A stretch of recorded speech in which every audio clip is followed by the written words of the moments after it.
Um, Thank you for joining us with our Remembering Elizabeth, our mother, our grandmother, who just passed away a few days ago on the 13th of February. We thought that it would be a really nice way to recognize and celebrate Mom if we sort of talked about her life a little bit, what kind of person she was, how she got to be that person, if anyone can ever figure that out. So I think I'm going to start with talking about Mom's younger years. So Elizabeth, our mom, or Mormor, as she's known to my kids, was born in 1936 in Gothenburg, Sweden, and she was one of 4 children. And 1936 was pre-World War II Europe. So they went through World War II, and in fact, she told me one of her earliest memories of after World War II was the first time that she saw a banana come to a store in Sweden. She had never seen a banana, didn't know what it was, and it was this crazy magical fruit that all of a sudden became available. You know, everything was very rationed, I think, and carefully hoarded during the war, even though they were neutral. Sweden was neutral, but things were really hard. And the Germans were still around, funny enough. I don't know if you guys know that. One of the neighbors in their property, their island property at Eamston, had acquaintance with some of the German officers who were sort of there, not officially, but you know, they were given a wide berth. Nobody wanted to mess with the Germans for whatever reason. You know, we all wanted to stay alive, right? So nothing bad would happen. Anyway, so she met my dad, Jan, Olaf, Leander, Larson? Jansson. Sometime in like 1956, 57. I think they met at one of those dances like a Rotary Club might have. And he was a little bit older. He drove an American car, which was scandalous back then. So that would have been early 1950s, right? I liken him to one of those kids in the movie Grease that had the white t-shirts with the cigarettes rolled up in the sleeves, you know, just a very renegade kind of guy. And he had already traveled. He had lived in America. He had lived in South America with his father. His parents were divorced, which never happened in Sweden at that time. It was very rare. And Elizabeth was working at the best hotel in Gothenburg at the reception desk, I believe, so that she could meet Americans and speak English. So she was already she had her eye going outside of the bubble that was Gothenburg and what was expected. She was already having a wanderlust. And then they dated, and like I said, my dad drove an American car, which is nuts. And they married in 1958. And for their honeymoon, they traveled to the United States. They landed in New York, and I actually know very little reliable information from then. I know that somebody that they met on the trip agreed to be a sponsor, but that didn't work out for reasons that I cannot state publicly, but he was involved in some weird stuff. So they ended up settling in the San Francisco area. They had a house rented in Sausalito, and I came along in January of 1959. And this is only a couple of weeks ago, so I just turned 66. Fun fact, my son, Jason, who's 40-something, and his son, Luca, did this trip to go see the rocket launch of one of SpaceX's spaceships or rockets. On my birthday, they called me, not knowing, they knew it was my birthday, but they didn't know the significance of this. So they're sitting at the Presidio Park with a Golden Gate Bridge in the background, and behind that is Sausalito, and on the other side of the bridge is San Rafael, which is where I was born, on my birthday. I thought that was really weird, right? Like, oh my God. Great coincidence. What a coincidence. So anyway, so that's how they started. Susie came along, I believe, a year and a half later. By then we were in Des Moines, Iowa. And Des Moines.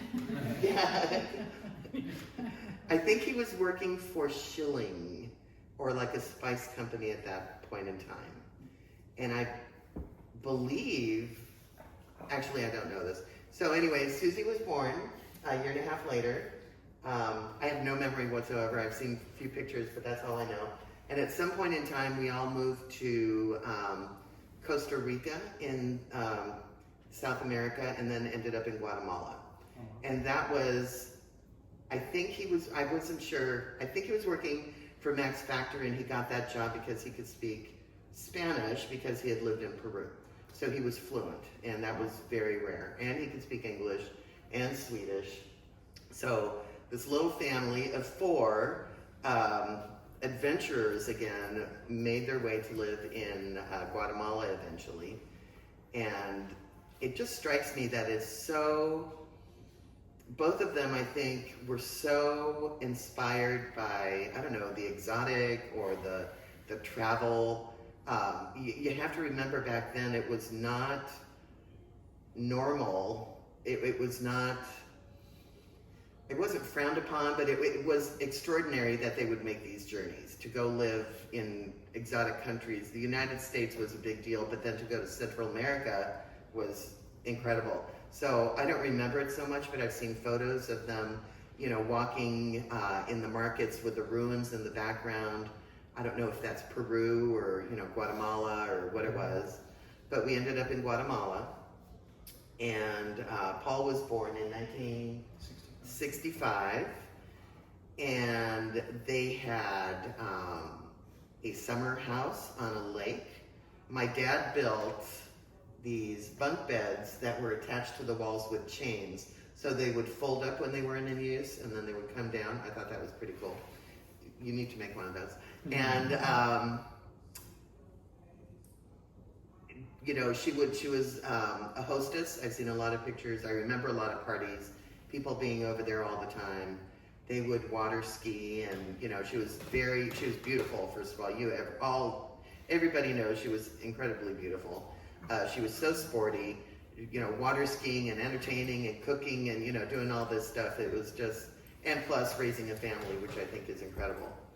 So at some point, soon after that, my father died, and we all moved to the United States, which, another fun fact, she arranged for transport, not via car, not via airplane, not via train.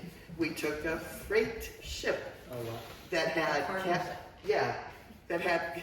and there was another girl, like a college student, who was also a passenger, and then our little family.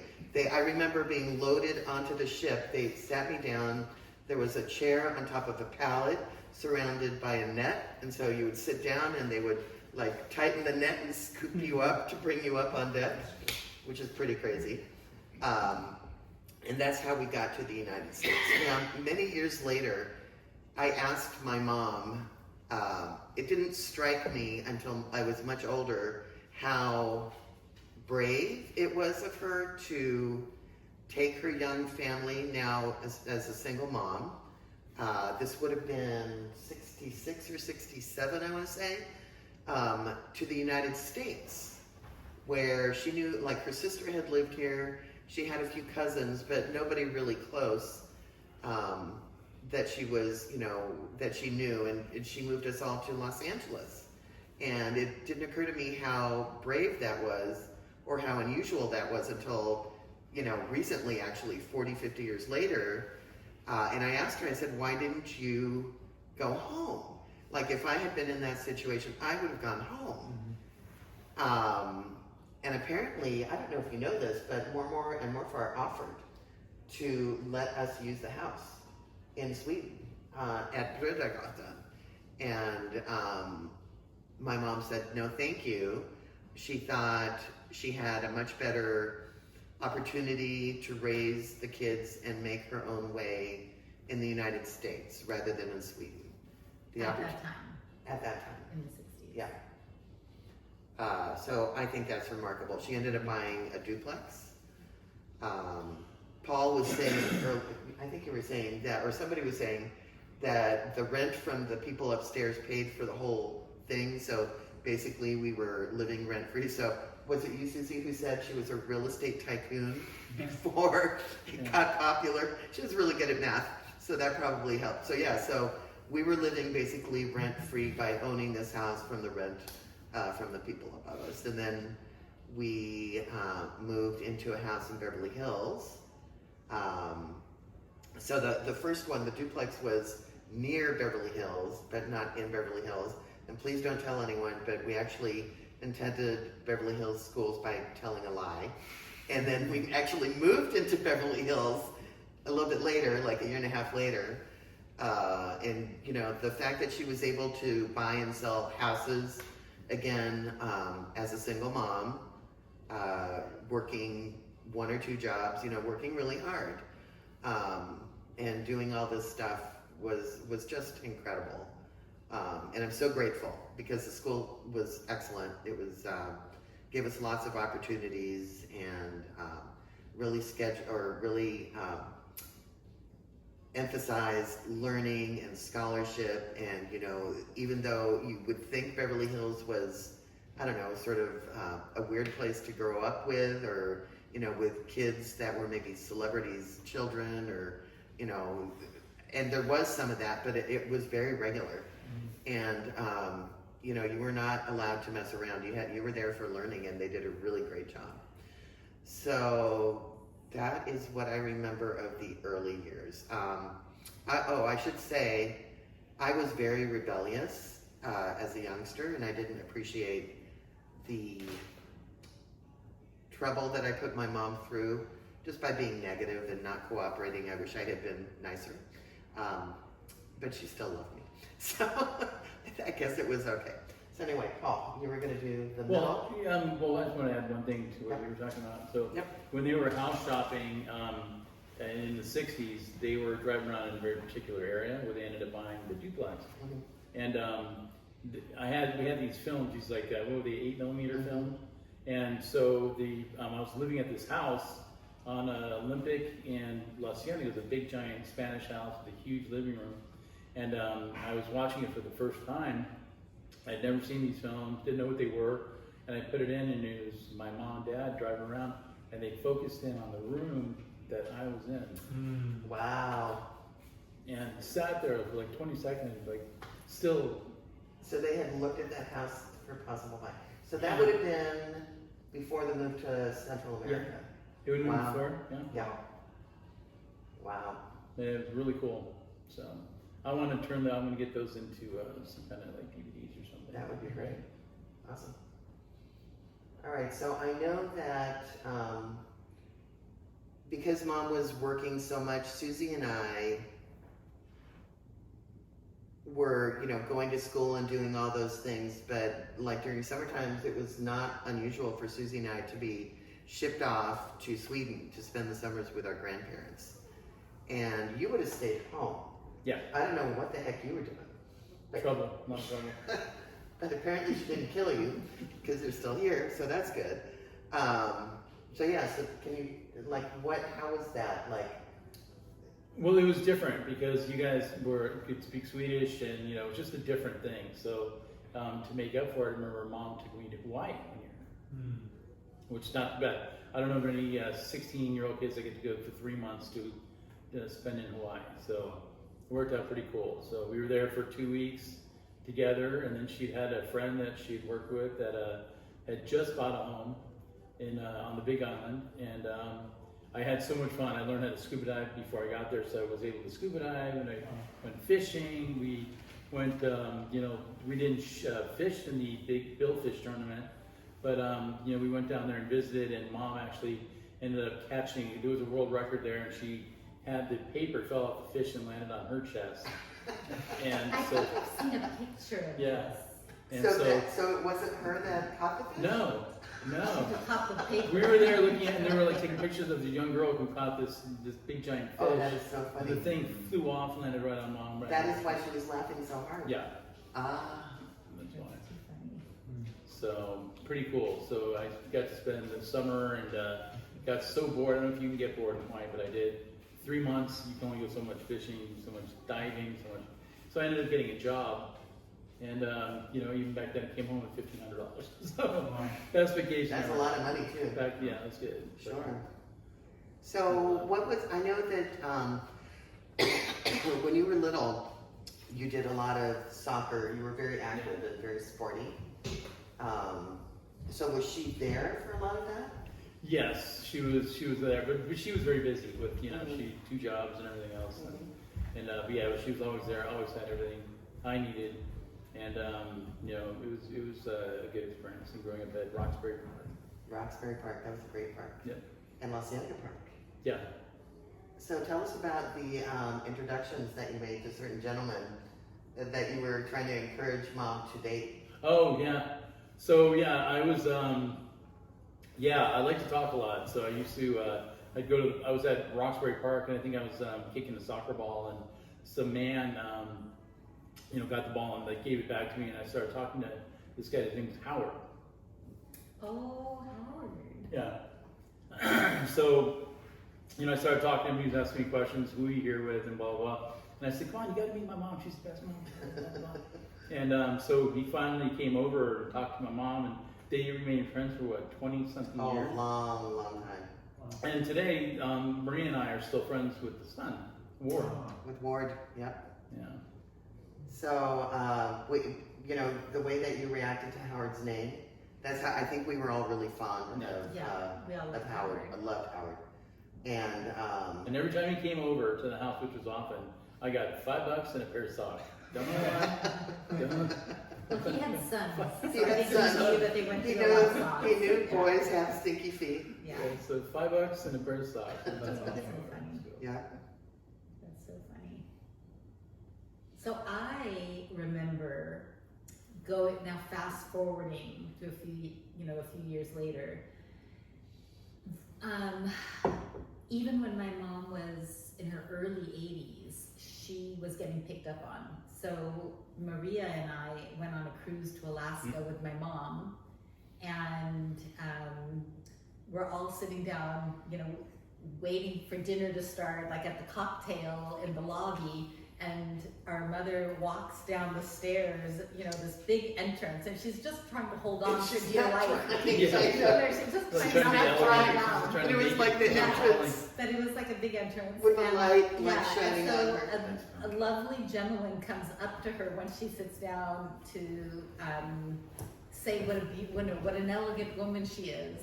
And we were just laughing about the fact that our mom was so proper. She just was being completely rude to him and ignoring him. And so it was like, well, I don't talk to men, you know, like this.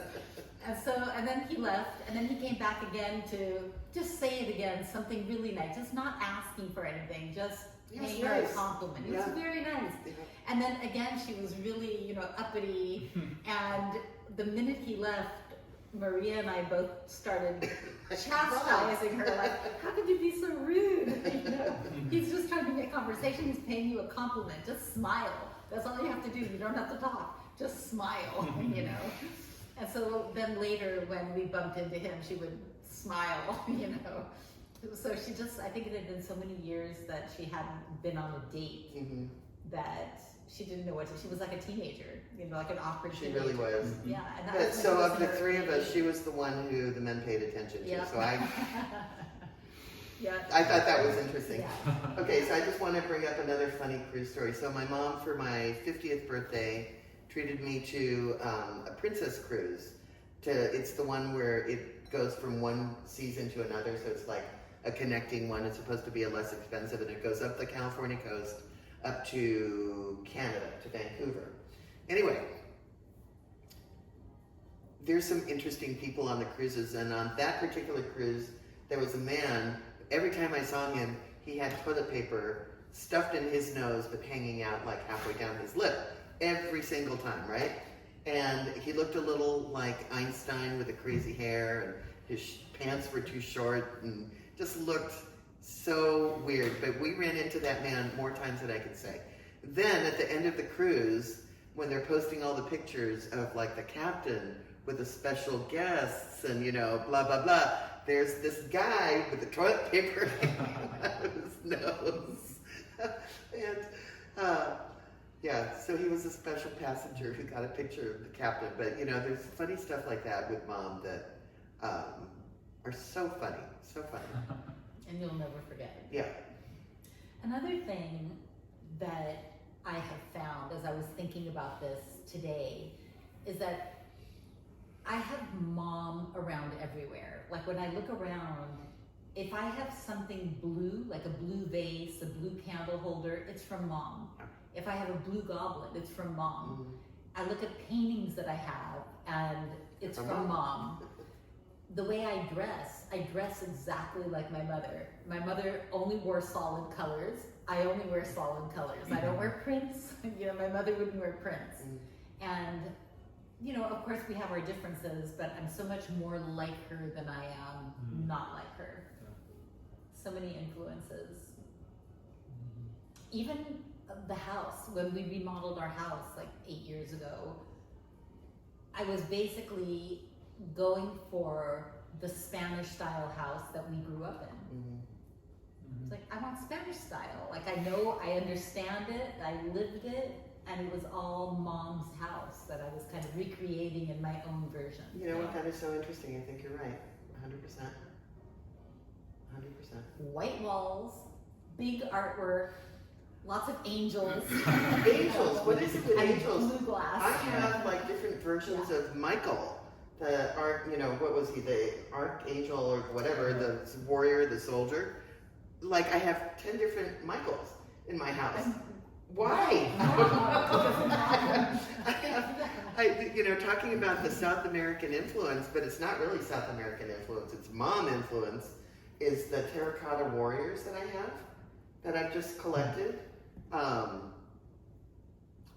just really like them, and they fit our style, and I'm lucky enough that my husband is okay with them, so he doesn't make me give them away. But I'm surrounded by that stuff, and you're absolutely right. That is mom. It's the influence of what we grew up with. Yep. Absolutely. Absolutely. So did you guys want to say, remember any parts, funny things that Mormor did? Yeah, I can start. She was always an amazing influence and just like such a good example of like elegance and character, and she was so like strong, always very calm demeanor, so I kind of saw like where those Swedish genes came from, and I felt like I shared a lot of those. I would like to think of myself as very like introverted and quiet and just like not being too much trouble, and she was just such a good example. But yeah, even from the early days, there are so many special things about her. I have this one memory where we, like in second grade, we all brought in little things to the classroom, and a lot of it was food, and I brought the gingerbread cookies, and it was like the most popular thing in the class. Of course. And people were saying like, oh, you should open a store and sell these. And I was like, they're just gingerbread cookies. My grandma did that. Yeah. Like, what do you mean? And then I also, just a few food related things. We still make Swedish meatballs to this day. We made them a few weeks ago, or a few days ago, and all of our friends love them. And we also shared a nice ceremony 2 New Year's Eves ago. We made the glug and did a little toast and talked about Mormor. So all of our friends know about Mormor, even if they haven't met her. But yeah, she was really special. And I also just remember doing little rollerblade sessions in her Beverly Hills home. In the house? Like on the driveway. Okay. We used to go up there, and it would be like a Sunday, and then they would all talk inside, and me and Matthias would play and rollerblade. Yeah. Because it was gated. Yeah, exactly. Very nice. I think her food, and Mallory, that you probably appreciate a lot of this too. Actually, all of you, but you in particular. She was elegant as a person, but she had such interesting taste in food in particular, and she was so adventurous, just like she was in so many areas of her life. And she loved cooking. When she moved into La Costa Glen, she knew that all of her meals would be prepared. She didn't need to do cooking. So she got rid of all her cooking stuff. And then she realized about 4 months in, that she was really bored, forgetting that her hobby, she'd like to cook.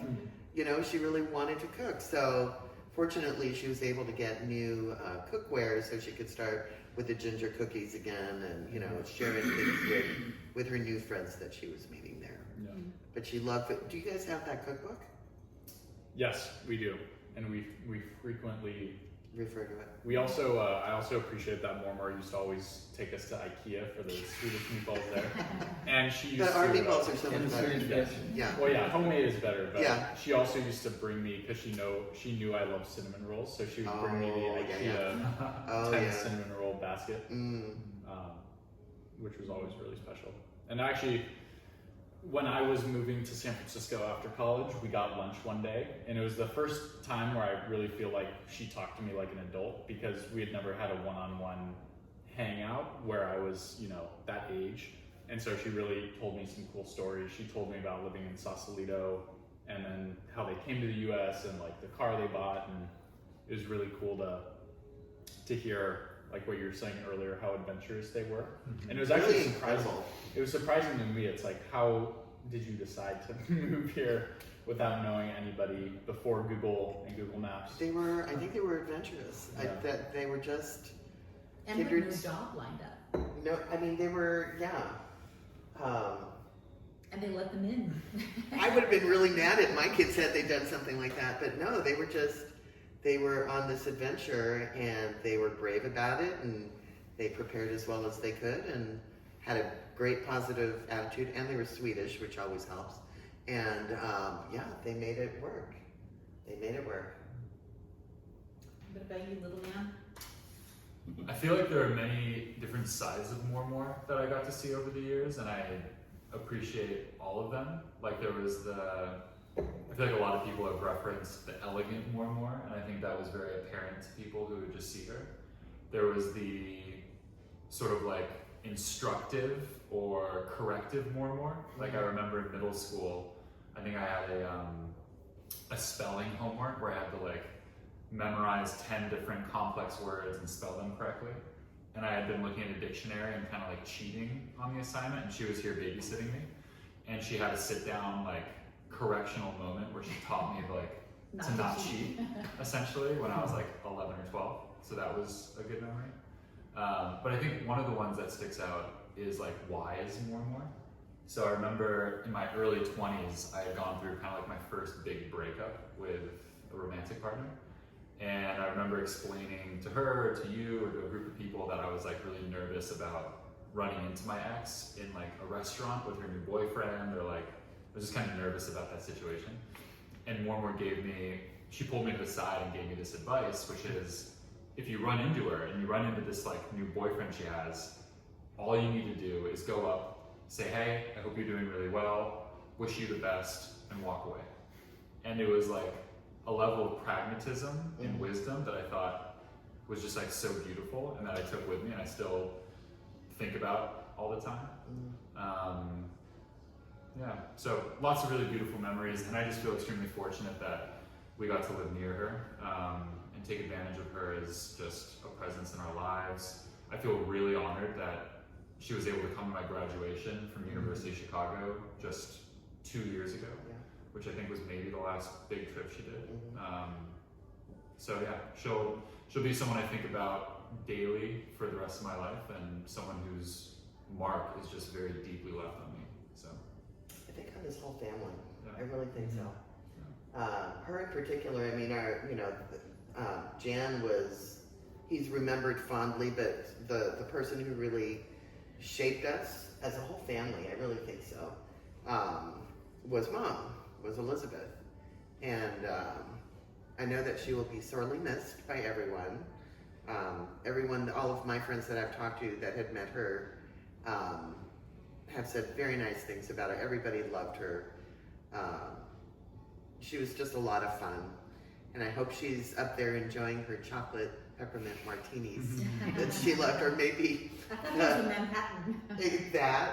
Or she also enjoyed margaritas a lot, the homemade ones. Those are really good. So, really good memories of Elizabeth. The funny thing is, when I think of my mom, I don't think of a drinker at all. Like She's most not. of the time, I mean, she But never she loved drank. it. She never drank, but whenever she would introduce, like serve something, whether it was when she was living in Mexico, or she would give me advice on a drink to order when I was really young and I didn't know what to order at a bar. It was the strongest drink I've ever had in my life. So it was Her kind of margaritas surprising. were like, oh my god. Yeah, No. they grew some hair on my chest. Small I but was just potent. gonna say when I had the pleasure of not spending as much time with Rigmor as you guys, but got to do some lunches and we went to. She was just from the beginning, like always so inclusive and warm and generous. Those are some words that like come to mind. Madison and I went to San Diego and she had us over and cooked us this amazing like Swedish lunch. And then we made gingerbread cookies with her and she showed us how to make them. And I left with like, she gave clothes like that she loved, like this skirts, like silk skirts and other like fun bright colors that were also so elegant that she wanted to share with me. And always included me and emails that she would send to Madison and reach out and check in, asking like what we were up to and what was new, and just felt really included from day one ever since I met her. And she was, and was it Rummy Cube that she Oh my was? god, Yes. yes. It seemed like she has a lot of hobbies from like gardening with the plants that you got Very her. intellectual. Always had like interesting topics to talk about, different things that she was reading and watching and cooking and entertaining, and so she had a lot of friends that she would go to her like tea parties with. So she was really, I was really looked forward to spending time with her. She was amazing.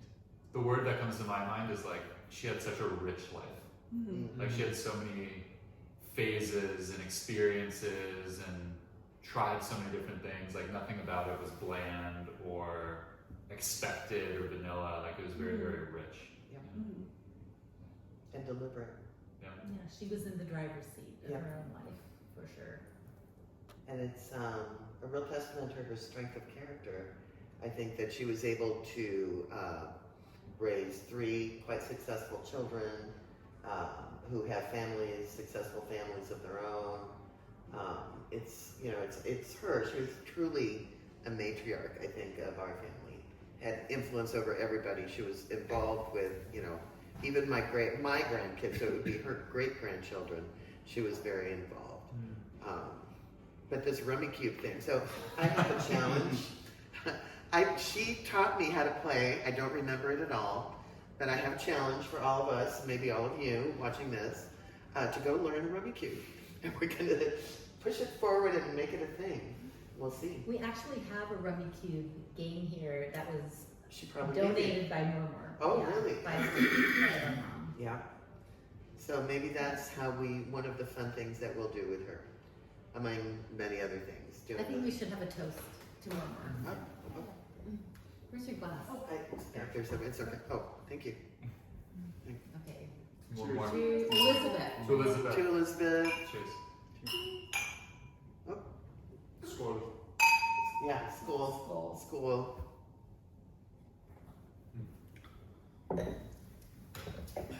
So Mormor introduced me to that game when I was here 3 months ago, and we were playing, and it was getting kind of long in the night, and so we were kind of forgetting things, and she was making some moves that I knew weren't right, and I was like, hey, I don't think you can do that, and then she looked at it, and she goes, you know what, I'm making a new rule, so okay, house rules. I'm actually impressed that she was trying to explain it and play it 3 months ago. Uh-huh. Yeah. I'm glad about that.